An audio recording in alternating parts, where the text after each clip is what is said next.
Tamil news நேரல் கண்முணக்கம். இன்றைய சிறப்பு நேர்காணலில் நம்மோடு இருந்திருப்பவர் திராவிட வெற்றி கழகத்தினுடைய முதன்மை செயலாளர் திரு வல்லம் பஷீர் அவர்கள். சார் வணக்கம். வணக்கம் சார். தமிழக வெற்றி கழகம் ஆட்சி அமைத்து திரு விஜய் அவர்கள் முதலமைச்சராகி கிட்டத்தட்ட 2 வாரங்கள் ஆக போகுது. பல செய்திகள் வந்து கொண்டிருக்கின்றன. ஒரு பக்கம் சட்டம் ஒழுங்கு பிரச்சனையாக இருக்கட்டும், நிர்வாக ரீதியிலான பல பிரச்சனைகளாக இருக்கட்டும், அது தொடர்ந்து செய்திகளாக வந்து கொண்டே இருக்கின்றன. அமைச்சர்களும் வந்து விளக்கங்கள் கொடுக்குறோம் அப்படிங்கிற பேர்ல கடன் சுமை வந்து மிகவும் அதிகரித்து வச்சுட்டு போயிட்டாங்க கடந்த காலகட்டத்தில் அப்படின்ற மாதிரியான விஷயத்த இன்னும் வெள்ளை அறிக்கை வெளியிடுவோம்னாங்க. அந்த வெள்ளை அறிக்கையும் வெளியிடல. ஆட்சிக்கு வந்த ஒரு புதுசா ஒரு அமைச்சரவை, அதுல எப்படிப்பட்ட ஒரு கருத்துக்கள் வெளிப்படுத்துறாங்க? எப்படி பார்க்குறீங்க இந்த அட்மினிஸ்ட்ரேஷன் இந்த 2 வார காலமாக? மிகப்பெரிய நிர்வாக தொய்வு அரசை கொண்டு செலுத்துவதில் ஏற்பட்டிருக்கிறது. உங்களுக்கு தேர்தல் நடத்தை விதிமுறைகள் எப்போது அமலுக்கு வந்ததோ அப்போதே அரசினுடைய செயல்பாடுகள் முடக்கப்பட்டுவிடும். இப்போ ஏறக்குறைய ஒரு 2 மாத காலம் ஆகிவிட்டது அரசு இயந்திரம் செயல்பட துவங்கி. புதிய அரசு என்பது முழு வேகத்தோடு செயல்பட வேண்டிய அரசு. நீங்க எப்ப தேர்தல் நடந்து முடிந்து பதவி பிரமாணம் ஏற்றுக்கொண்டு அமைச்சர்களுக்கு இலாக்கா ஒதுக்கப்படுகிறதோ அதிலிருந்து புலிப்பாய்ச்சலில் தொடங்க வேண்டும் அரசினுடைய நடவடிக்கை. அப்போதுதான் நீங்க இந்த 2 மாத காலம் ஏற்பட்டிருக்கிற தொய்வை சரி செய்ய முடியும். எந்த துறையிலுமே ரொட்டீன் ஆக்டிவிட்டிஸை தவிர வேற எதுவுமே நடந்திருக்காது. ஒரு இம்ப்ளிமெண்டேஷன்ன்றது கம்ப்ளீட்டா 0% இருந்திருக்கும். அப்புறம் ஒரு இம்ப்ளிமெண்டேஷன் இல்லாம ஒரு துறையை எப்படி கொண்டு செலுத்த முடியும்? அது எவ்வளவு வேகத்துல கொண்டு செலுத்த வேண்டியிருக்கு. நீங்க கிட்டத்தட்ட 2 மாத கால கம்ப்ளீட் கேப் விழுந்து போச்சு அரசினுடைய நிர்வாகத்துல. உடனடியாக விஜய் பதவி ஏற்றுக்கொண்டு வர்றாரு. அவர் துவக்கத்திலிருந்தே ஒரு பெரிய பலகீனத்தை வெளிப்படுத்தி கொண்டே இருக்காரு. இலாக்காவே ஒதுக்க முடியாம 9 மந்திரிகளை வச்சிருந்தாரு அவர். அப்ப அதுவே ஒரு பெரிய தொய்வு அப்படின்னு தான் நான் பாக்குறேன். அமைச்சர்களுக்கு இலாக்கா ஒதுக்காம 9 மந்திரிகள் இருக்காங்க. அப்புறம் அவர்களுக்கு இலாக்காவை ஒதுக்கி கொடுத்தாகி விட்டது. அவர்கள் ரொட்டீன் ஆக்டிவிட்டிஸ்க்கு போகணும். முக்கியமான இலாக்காக்களை ஒதுக்கிட்டாங்க. இந்த சிறுபான்மை நலத்துறை, சிறு குறு தொழில், தொழிலாளர் நலன் இந்த மாதிரியான துறைகளை மட்டும்தான் விட்டு வைத்திருந்தார்களே தவிர மின்சார ஆயத்தீர்வை, அதே மாதிரியான நிதித்துறை போன்ற நகராட்சி நிர்வாகம் போன்றவற்றுக்கெல்லாம் அமைச்சர் பொறுப்பு நியமிச்சாச்சு. அவர்கள் பணியை துவங்குவதற்கு ஒரு காலதாமதம். இந்த இடைப்பட்ட நாட்களில் அரசு அதிகாரிகளினுடைய நியமனம், இடமாற்றம் மட்டுமே நடந்து கொண்டே இருந்தது. அறிவிப்புகள் தினந்தோறும் வருது. அரசு செயல்படுவது போல ஒரு காட்சி இருக்கு.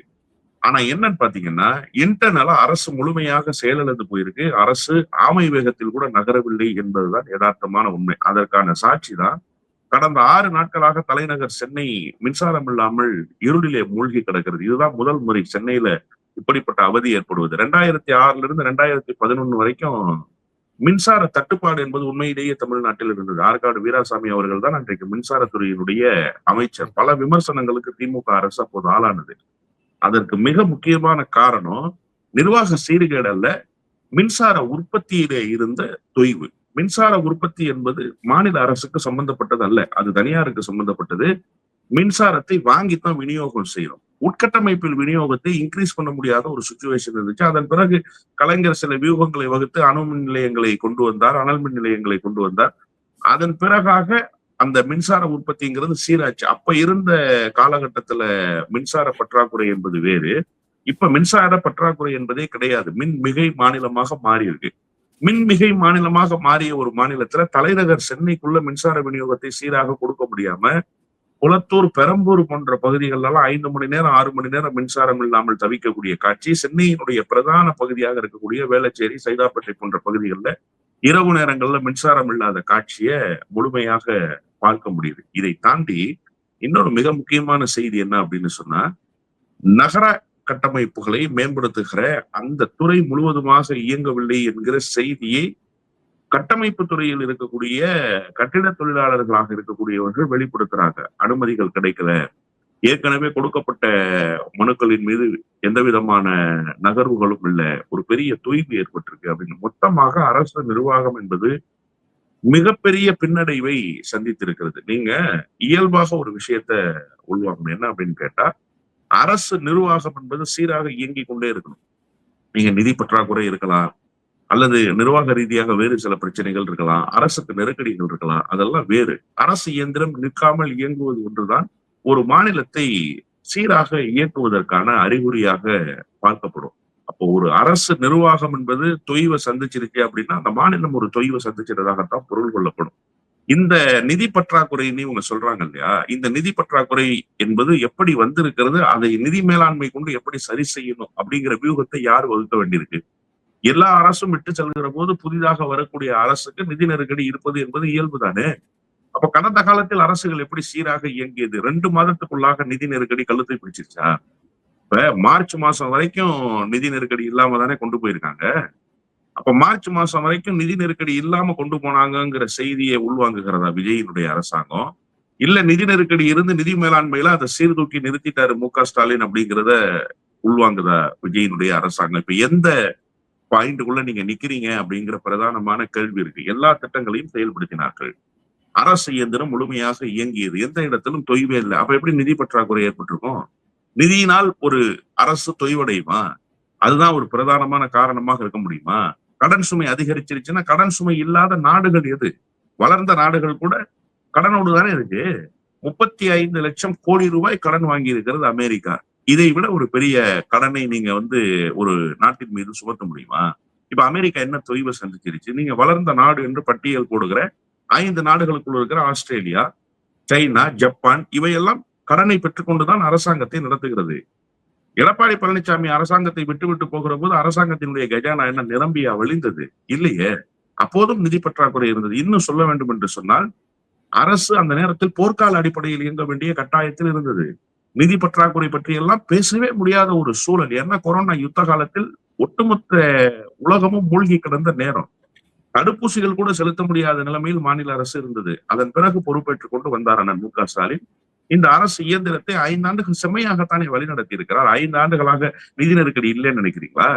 ஒன்றிய அரசிடமிருந்து வர வேண்டிய நிதியை முழுமையாக பெற முடியாமல் தவித்தது மாநில அரசு. 100 விழுக்காடு மாநிலத்தை வஞ்சித்ததில் தமிழ்நாட்டுக்கு முதலிடத்தை கொடுத்து வஞ்சித்தது பாரதிய ஜனதா கட்சியினுடைய அரசு. பேய்மலை பெருவெள்ளம் வந்தா அதற்குண்டான நிதியே கொடுக்கல. அதே போல நாங்க கட்டி இருக்கிற ஜிஎஸ்டியில எங்களுக்கு தர வேண்டிய ஸ்டேட் ஜிஎஸ்டியை கொடுத்துருங்க, எங்க மாநிலத்தினுடைய பங்கை கொடுத்துருங்கன்னு கேட்டா அதை கொடுக்கல. அதை அம்பலப்படுத்தினார் அன்றைக்கு இருந்த நிதித்துறையினுடைய அமைச்சர் அண்ணன் பிடிஆர். இதையெல்லாம் தாண்டியும் ஒரு அரசை நடத்திட்டதற்கு பிறகு இப்ப உங்களுக்கு என்ன நெருக்கடி இருக்கு? வெள்ளை அறிக்கை வெளியிடுங்க, கருப்பு அறிக்கை வெளியிடுங்க, அதெல்லாம் பிரச்சனையே இல்லை. 15 நாட்களிலேயே இவ்வளவு பெரிய தொய்வுக்கு காரணம் நிர்வாகத்தை முறையாக கொண்டு செலுத்த முடியாத திறனற்ற ஒரு அரசாங்கமாக இந்த அரசாங்கம் வெளியிடுது. இன்னும் போக போக சிக்கல்கள் நிறைய காத்திருப்பதாகத்தான் நான் உணர்றேன். ஒரு பெரிய பேராபத்து சூழ்ந்து விட்டதை போல ஒரு மனநிலை தான் எல்லோருக்கும் ஏற்பட்டிருக்கிறது. உண்மையிலேயே விஜய் நேரடியாக அரசு நிர்வாகத்துல தலையிடணும். நான் வெளிப்படையாக சொல்றேன், நேரடியாக அரசு நிர்வாகத்துல இன்னும் விஜய் தலையிடவே இல்லை. இன்னமும் ஒரு பொம்மை முதலமைச்சர் போலவே செயல்பட்டு கொண்டிருக்கிறார். வருகிறார், கோட் சூட் போடுகிறார், தலைமைச் செயலகத்தில் உட்காருகிறார், சக அமைச்சர்களை கொண்டு போய் நாற்காலியில் உட்கார வைக்கிறார், ஆய்வு கூட்டங்கள் நடத்துவது போல படங்கள் வருகிறது. ஆனால் ஆக்கப்பூர்வமான நடவடிக்கை இல்லை. இன்னும் அரசு முழுமையாக அவருடைய கட்டுப்பாட்டுக்குள் வரவில்லை. யாருடைய கட்டுப்பாட்டில் இருக்க வேண்டும் அரசு? முதலமைச்சருடைய கட்டுப்பாட்டில் அரசு இருக்க வேண்டும். ஒவ்வொன்றும் முதலமைச்சருடைய பார்வையின் கீழ் நடக்க வேண்டும். ஒவ்வொன்றும் முதலமைச்சருடைய வழிகாட்டுதலில் நடக்க வேண்டும். அவையெல்லாம் நடக்கிறதா என்று கேட்டால் நிச்சயமாக இல்லை. இது முதலமைச்சருக்கு அவப்பெயரை உண்டாக்கும். நேற்றைக்கு கூட ஊடகங்கள் மகிழி வாசிக்குதே, மின்சாரத்துறையினுடைய சீர்கேட்டுக்கு காரணம் அரசு ஊழியர்கள். அரசு ஊழியர்கள் திட்டமிட்டு விஜய்க்கு அவப்பெயரை ஏற்படுத்துவதற்காக இப்படி செய்யறாங்க. சரி, ஒருவேளை அந்த வாதம் சரின்னே வச்சுக்கிறேன். அது யாருடைய இயலாமை? அரசு இயந்திரத்தை, அரசு அதிகாரிகளை கண்காணிக்க வேண்டிய பொறுப்பு அந்த துறை அமைச்சருக்கு இருக்கா இல்லையா? அந்த துறை அமைச்சர் என்ன செய்து கொண்டிருக்கிறார் என்று பார்க்க வேண்டிய பொறுப்பு முதலமைச்சருக்கு இருக்கா இல்லையா? அப்ப இவங்க எல்லாம் அதை மானிட்டர் பண்ணாம வெறுமனே கீழே தவறு நடக்குது, அதனாலதான் இது நடக்குது அப்படின்னு சொல்லிட்டீங்கன்னா அப்ப தவறை கட்டுப்படுத்த வேண்டிய அந்த கடிவாளம் யாரிடத்துல இருக்கிறது? அப்ப நீங்க எதற்கு அந்த நாற்காலியில இருக்கிறீர்கள் என்கிற கேள்வி வந்துடும் இல்லையா? எனவே விஜய் நேரடியாக அரசு நிர்வாகத்தில் தலையிடாதது வரை, விஜய் முழுமையாக கவனம் செலுத்தாதது வரை இந்த அரசு இயந்திரம் இப்படித்தான் இருக்கும். இன்னும் கூடுதலான அவப்பெயரை விஜய் தேடிக்கொள்வார் என்றுதான் நான் கருதுகிறேன். சார், இந்த அரசுக்கு ஒரு விஷன் இருக்கா அப்படிங்கிற ஒரு கேள்வி முன்வைக்கப்படுது. இப்போ அமைச்சர்கள் கிட்டத்தட்ட ஒரு 33 அமைச்சர்கள் தாவேகா தரப்புல இருந்து இப்ப இருக்கிறாங்க. அவங்களுடைய பின்னணியெல்லாம் பார்க்கும்போது ரொம்ப அதிர்ச்சியா இருக்கு. ஏன்னா இவெல்லாம் முதல் முறை எம்எல்ஏக்கள், முதலமைச்சர் உட்பட தாவேகாவுல. திரு செங்கோட்டையன் அவர்கள் மட்டும் விதிவிலக்கு. ஏன்னா அவரு மிக நீண்ட அரசியல் பாரம்பரியத்திற்கு சொந்தக்காரர். அப்படிங்கிற பொழுது இவங்களுடைய பின்னணியெல்லாம் பார்க்கும்போது அதிர்ச்சியாவும் இருக்கு. இப்ப இவங்கலாம் எப்படி செயல்பட போறாங்க? இப்ப நிதியமைச்சர்ன்னு சொல்லி இப்ப உதாரணத்திற்கு இப்ப ஆர்கே நகர் எம்எல்ஏ மரியா வில்சன் அவர்களுக்கு வழங்கியிருக்கிறாங்க. அப்ப அவங்கலாம் எப்படி செயல்பட போறது? அவரோட வீடியோக்கள் காட்சியெல்லாம் நெஞ்ச பதைக்க வைக்குது. இப்ப இவரெல்லாம் வந்து அங்க அந்த இடத்துல அமர்ந்து என்ன புரட்சிகரமான திட்டங்கள வந்து அவர் தீட்டிருவாரு? என்ன என்ன மாரியான நிதிகள ஒதுக்கிருவாருங்கிற ஒரு கேள்வி இருக்கு. இப்படி இவரு ஒரு உதாரணம். இப்படிப்பட்ட ஒவ்வொரு அமைச்சர்களுடைய பின்னணியும் பார்க்கும்போது, இவங்க விஷனோட வந்து இருக்காங்களா? அப்படிங்கிற ஒரு கேள்வி முன்வைக்கப்படுது. இல்ல முன்னாள் முதலமைச்சர் அண்ணன் தளபதி அவர்கள் ரொம்ப தெளிவா ஒரு செய்திய சொன்னார். 6 மாத காலம் அவகாசம் குடுக்கணும் இந்த அரசுக்கு. இந்த அரசு எப்படி செயல்படுதுன்னு பார்ப்போம் அப்படின்னு சொன்னாரு. இப்போ ஏன் அந்த 6 மாத கால அவகாசம்னு நீங்க கொஞ்சம் கவனத்துல வச்சீங்கன்னா, அதற்கு பின்னால் இருக்கக்கூடிய விஷயம் என்ன அப்படின்றது புரியும். ஒரு ஜனநாயக பார்வைதான். இவர்கள் இந்த துறையில் இயங்குவதற்கான அனுபவத்தையே குறைந்தபட்சம் 6 மாத காலமாகும் பெறுவதற்கு. அரசு இயந்திரம் என்றால் எப்படி இயங்கும்? அமைச்சர் என்றால் அதற்கு என்ன பொருள்? அமைச்சர் என்னென்ன பணிகளை செய்ய வேண்டும்? எந்த மாதிரியான பணிகளுக்கு உத்தரவிட வேண்டும்? இதை அவர்கள் அனுபவமாக பெறுவதற்கு 6 மாத காலமாகும். அதுதான் அந்த டைமிங். நீங்க சொன்ன மரிய வில்சன், அவருக்கு பின்னால் இருக்கக்கூடிய அந்த ஜேபிஆர் குழுமத்தினுடைய பின்னணி, இதெல்லாம் வந்து ஒரு மர்மத் தொடர் எழுதுகிற அளவுக்கான பெரிய செய்திகள் காத்து கிடக்கின்றன அதுல. நம்ம அந்த கேரக்டர் அசாசினேட்குள்ள போக தேவையில்ல. ஒரு அமைச்சர் எப்படி செயல்படுகிறார் என்பதைத்தான் பார்க்க வேண்டுமே தவிர, அவருடைய பின்னணி என்ன? அவர் என்ன செய்துட்டு வந்திருக்கிறாரு? அப்படின்னு நீங்க பார்த்தீங்கன்னா, இதுதான் அவர்களினுடைய பின்னணி அப்படின்னு வச்சீங்கன்னா, கடந்த காலத்தில் அமைச்சர்கள் என்னவாக இருந்தார்கள்? அவர்களுடைய குற்ற பின்னணி என்ன? அவர்கள் என்னவெல்லாம் செய்தார்கள்? ரோட்டாண்டவாமா, ரோட்டாண்டவாமான்னு கூப்பிட்ட ஒருத்தர் அமைச்சராக இருந்தாரு. அப்ப அத நீங்க எப்படி பார்க்கிறீங்க? அப்படின்லாம் மக்கள் கேட்பாங்க. இப்ப நான் மக்களுடைய பார்வையிலிருந்தே புரிந்து கொள்றேன். என்ன அப்படின்னு கேட்டீங்கன்னா, இவர்களினுடைய தனிப்பக்கங்களை விட்டு விடுவோம். ஆனால் ஒரு அனுபவமின்மை என்பது அவர்களிடத்திலே தென்படுது. ஒரு மிரட்சி தெரியுது அவர்களுடைய கண்கள்ல. நேற்றைக்கு ஒரு புதிதாக பதவியேற்றுக் கொண்ட அமைச்சர் பத்திரிகையாளர்களை சந்திக்கிற போது நான் அவருடைய முகத்தையே பார்க்கிறேன். அவருடைய முகத்திலேயே ஒரு மிரட்சி தெரியுது. இதை எப்படி எடுக்க போறோம்? இதை எப்படி செயல்படுத்த போறோம்? அப்படிங்கிற அந்த ஒரு சோகம் அவருக்குள்ள இருக்கு. அந்த இயலாமைய அவர் வெளிப்படுத்துறாரு அப்படின்னு தான் பார்க்கிறேன். துறை ரீதியான கேள்விகளுக்கு பதில் சொல்ல முடியல. அதுக்கெல்லாம் அவகாசம் எடுக்கும் அப்படின்னு தான் நான் புரிஞ்சுக்கிறேன். இதையெல்லாம் கடந்து ஒரு அரசை பரிசோதனை கூடமாக மாற்ற முடியுமா? அப்படிங்கிற ஒரு மிகப்பெரிய கேள்வி இருக்குல்ல. அது வந்து ஒரு மிகப்பெரிய சோகத்தை நமக்குள்ள ஏற்படுத்துது. ஒரு அரசு இயந்திரம் வந்து பயிற்சி கூடம் அல்ல. நீங்க வந்து இங்க உட்கார்ந்து கொண்டு பயிற்சி எடுக்க முடியாது. அப்ப இந்த 6 மாத காலத்துக்குள்ளாக உங்களை நீங்கள் தகவமைத்துக் கொள்ள வேண்டும் என்பதுதான் ஒரு அனுபவம் வாய்ந்த ஜனநாயகத்தை முழுமையாக உள்வாங்கி இருக்கக்கூடிய ஒரு எதிர்க்கட்சியினுடைய தலைவர் என்கிற அடிப்படை. எதிர்க்கட்சி தலைவர் அல்ல. எதிர்க்கட்சியாக இருக்கிற கட்சிக்கு தலைவர் அவர். அந்த நிலையிலிருந்து அவர் அந்த கருத்தை வெளிப்படுத்தினார். அப்போ இவர்களினுடைய இந்த அனுபவமின்மை என்பது அரசு நடைமுறையில் ஒரு மிகப்பெரிய நிர்வாக சிக்கலை உருவாக்கிவிடும் என்பதுதான் இப்போது இருக்கக்கூடிய வருத்தமான செய்தி. அவர்களாவது கொஞ்சம் உணர்ந்து செயல்படுகிறார்களா அப்படின்னு கேட்டா இன்னமும் அந்த ரீல்ஸ் மோகத்திலிருந்து வெளிவரவே இல்லை. நான் நேற்றைக்கு கூட ஒரு ஊடகத்தில் பேசுகிற போது சொன்னேன். பிரபு என்று ஒரு அமைச்சர் கனிம வளத்துறைக்கு இருக்கிறார். ரீல்ஸ் மோகத்திலேயே தினந்தோறும் இருக்கக்கூடிய ஒரு நபராக வெளிப்படுகிறார். இப்போதும் ரீல்ஸ் போட்டுக்கொண்டே இருக்கிறார். அவருக்கு வந்து கனிம வளத்துறை என்றால் எவ்வளவு பெரிய துறை, அந்த துறையை கையிலே கொடுத்திருக்கிறார்கள். இங்கே தமிழ்நாட்டினுடைய கனிம வளத்தை பாதுகாக்க வேண்டிய கடமைப்பாடு இருக்கிறது. நாள்தோறும் கேரளாவுக்கு கடத்தப்பட்டு கொண்டே இருக்கிறது இங்க இருக்கக்கூடிய தமிழ்நாட்டினுடைய கனிம வளம். அதை தடுத்து நிறுத்துவதற்கு என்ன வியூகம் வைத்திருக்கிறார்?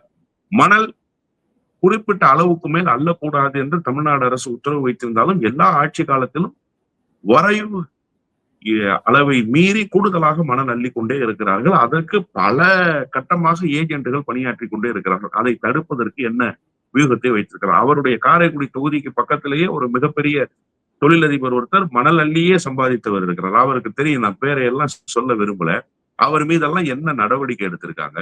அவரை எல்லாம் எந்த வளையத்துக்குள்ள கொண்டு வந்திருக்காங்க? இப்ப இதுக்கெல்லாம் என்ன ஒரு கட்டுப்பாடு விதிக்கப்பட்டிருக்கு இந்த 10 நாட்கள்லன்னு பார்த்தா ஒண்ணுமே இல்லை. நேற்றைக்கு திடீர்னு ஒரு அறிவிப்பு வருது. கனிம வளத்துறையினுடைய அதிகாரிகளுக்கு அமைச்சர் உத்தரவு. கனிம வளம் குறித்த ஆய்வுகளை மேற்கொள்ளணும். என்ன ஆய்வு மேற்கொள்ள போறீங்க நீங்க? கூடுதலா மணல் அள்ளுறாங்க, அது குறித்த ஆய்வா? இங்க இருக்கக்கூடிய கனிம வளங்களை வெட்டி எடுத்துட்டு போறாங்களே அது குறித்த ஆய்வா? அல்லது இந்த லைசன்ஸ்ன்னு ஒண்ணு கொடுக்குறாங்க மணல் அள்ளுவதற்கு, அது குறித்த ஆய்வா? என்ன ஆய்வை நீங்க மேற்கொள்ள சொல்லியிருக்கீங்க? அப்போ இப்போதும் நடைமுறை என்னவோ அந்த நடைமுறைக்கு அவர்கள் வரவே இல்லை. நடைமுறைக்கு ஒவ்வாத, நடைமுறைக்கு சரி வராத, இன்னும் சொல்ல வேண்டும் என்று சொன்னால் நடைமுறை என்ன என்பதற்கு நேர் எதிர் திசையிலே நின்று கொண்டு இந்த அரசாங்கத்தை அணுகி கொண்டிருக்கிறார்கள் என்பதுதான் வருத்தத்துக்குரிய செய்தி. நான் அதனால தான் சொன்ன, விஜய் வந்து முழுமையாக அரசு இயந்திரத்தை கையில் எடுக்கணும். முழுமையாக அரசை தன்னுடைய நேரடி கட்டுப்பாட்டுக்குள் கொண்டு வரணும். அதற்கு அவரே முதல்ல தயாரா. அவர் இன்னமும் அந்த பழைய மனநிலையிலேயே கேரவன் மனநிலையிலே இருக்கலாமா அப்படின்னு கேட்டா இருக்கக்கூடாது. நீங்க டெய்லி தலைமைச் செயலகத்துக்கு வர்றீங்க. வந்துவிட்டு என்னவாக வெளிப்படுறீங்க? தினந்தோறும் படங்கள் எடுத்து வெளியிடுவது மட்டுமா? துறை அமைச்சர்களை சந்தித்து நீங்கள் என்ன செய்திருக்கிறீர்கள் என்கிற ரிவ்யூ இதுவரைக்கும் ஏன் ஸ்டார்ட் பண்ணலன்னா, அவர் அமைச்சரவையை ஒருங்கிணைப்பதே நேற்று வரைக்கும் டைம் எடுத்தது. இத்தனை நாட்களாக அமைச்சரவையை ஒழுங்கு பண்றதுக்கான அவகாசத்தை எடுத்தார். இனிமேல் தான் அதையெல்லாம் செய்யணும். நிர்வாக சிக்கல்கள் இன்னும் நிறைய கூடுதலாக காத்திருக்கிறது என்றுதான் நான் பார்க்கிறேன். நிச்சயமா சார். பல்வேறு விவகாரங்கள்ல நேயர்களுக்கு ரொம்ப தெளிவா உங்களோட கருத்துக்கள பகிர்ந்தீங்க. மிக்க நன்றி. நன்றி.